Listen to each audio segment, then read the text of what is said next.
The first app in the list is called Creative, and it's got amazing set of wallpapers. I mean, something that I've never seen before. And I'm being honest here, I've tried a lot of wallpaper apps. These wallpapers have a really nice pixel-pastel effect, and there are also some that have this low poly wallpapers that I really like. They look really minimal, but yeah, there are some fancy ones that look beautiful as well. You can download them, save them to your gallery, you could bookmark them, and you could also see some information regarding the author as well. And it's got a bit of more stuff, so it's got some ringtones that you can download for free. There's home screen setups that you could look at, get inspired, and change those too on your phone. Now, the premium version costs $1.50, and that gives you quite a bit of stuff as well, so go ahead and try it out. The next one is called Edge Mask, and it does two things. It gives you amazing notification styles. So one of them is this, which is probably its own flagship notification style. You can change the colors, the transparency, how long it should be shown for, and what size it should have. So that's pretty cool. Now it's got some more notification styles. So it's got this big icon style, which is just about okay. My favorite is bookmark style just because it's so sleek and it comes from the side like that, like a ribbon. It's got Samsung message style. And if you're an Apple fan, you would probably have an Apple phone, but yeah, it's still there for you. And you can, change the background color, the text color, the size, and all of that. The other thing is you can get the edge lighting that you get with the Galaxy S10 Plus or the S9, the S8. Yeah, it's all there.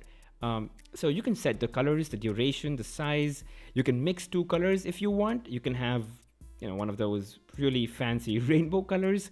But yeah, and you can go app specific also. That's really nice. You can set the duration and size of this too. The next app is called AroundSound, and it's a one-button access to enabling voice recording. So any sound that you want to record or any voice that you want to record, it happens right up front. So you just press one button, it starts recording, and then you can tap on it again to stop recording. Of course, all your recordings go into the app, and you could pause, you could bookmark certain sections of that recording, or you could just hit stop and it'll save inside your gallery. You could share it directly, or you could just access the list from the app. The next app is a pretty simple one. It's an alarm clock, and when the alarm goes off, it just plays a YouTube video of your choice. So when you set up the alarm, you could select the video by searching YouTube from within the app. And once you choose that video, it's gonna show that thumbnail, and that's it. You could edit it if you want, or you could just turn it on, go to sleep, and you would wake up to that video. Or of course, that sound, that music. And there are a couple of settings available for you, so you can set the volume and the fade-in duration. All that's under your control. The same thing can be done using Mornify app, but instead of YouTube, you could set up songs to play on your Spotify app. But conversely, if you're one of those guys who listen to music while going to sleep and then your music player just goes on and on, whether it's YouTube, Spotify, your built-in music player, then Sleep Timer is the app for you. So it can turn off the screen for you after a certain duration of time. It can turn off Wi-Fi, or it could just turn off your Bluetooth or just go into silent mode. And there are a bunch of more settings. For example, you can choose the extension length of the timer. You can choose to fade out, and you can set your favorite music player as the default player to launch when you set the timer. So, whether it's YouTube Music, Spotify, or anything else. Coming to the next one, I get a bunch of notifications throughout the day. And trust me guys, I get so distracted with that because, it's sort of that fear of missing out sort of a thing. I just have to check. And that's where Message Portal comes into play. It clubs all notifications from a single person or a single app in one place, and I can access them later. And then I can choose to reply from within the app. I don't even have to go inside that app to do that.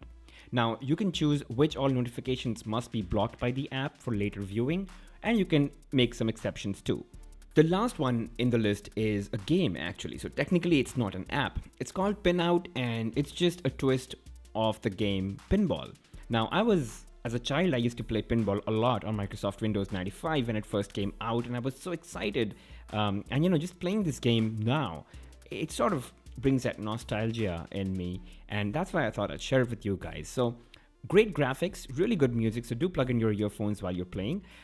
It gets tougher, it gets faster, it gets more exciting, and there are quite a few power-ups.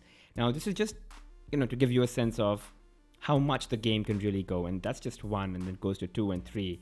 And yeah, as I said, the levels get faster, they get more difficult, and just try it out. I really hope that you guys like this too.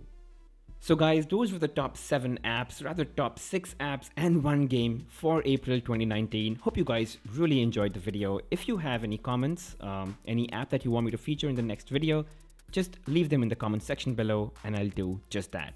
Thank you for watching guys, and don't forget to subscribe.